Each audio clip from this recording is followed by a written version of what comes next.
Well, happy Monday morning, everyone, and welcome back to Morning Musings. My name is Don K. Preston. I am the president of Preterist Research Institute of Ardmore, Oklahoma.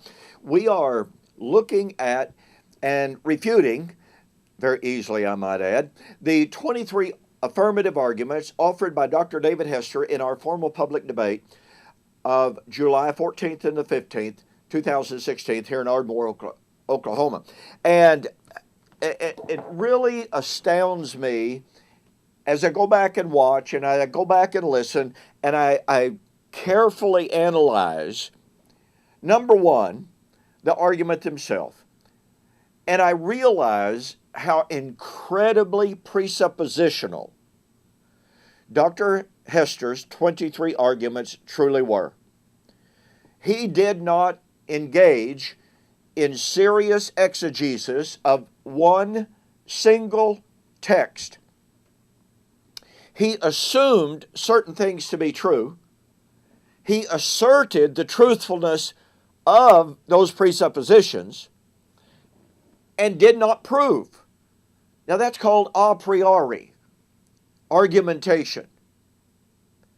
And there's a fancy name for it that I have a difficult pronouncing, petitio principii. I never can pronounce it correctly, but the point of it is you take for granted your major premise. Based upon that assumption of truthfulness, but an unproven major premise, then you argue for the rest of your position. Now look, if I grant a person their major premise, if anyone grants another person their basic presupposition, their basic position, without making them prove what is at stake, then they can prove anything. Let me illustrate that by a look at Dr. Hester's argument number 20. He said the AD 70 doctrine cannot be true because the judgment would include those of former generations, such as Tyre, such as Tyre and Sodom, and that obviously did not happen in AD 70. So, Dr. Hester's argument is the judgment involves the people of former generations.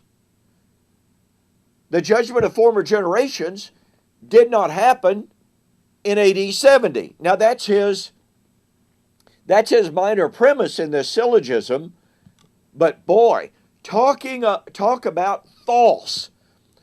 So let's examine very, very quickly. Were any former generations, generations prior to AD 70, were they judged in AD 70? Well, let's see.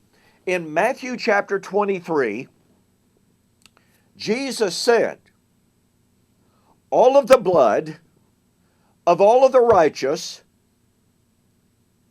from righteous Abel unto Zacharias,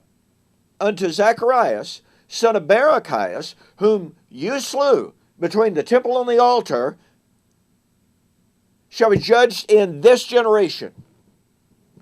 Well, let's see. Was Abel a former generation? Look, in my younger days, I used to argue that the fall of Jerusalem was nothing but a localized judgment. Who cared if Jerusalem was destroyed after all? And it struck me one day, wait a minute.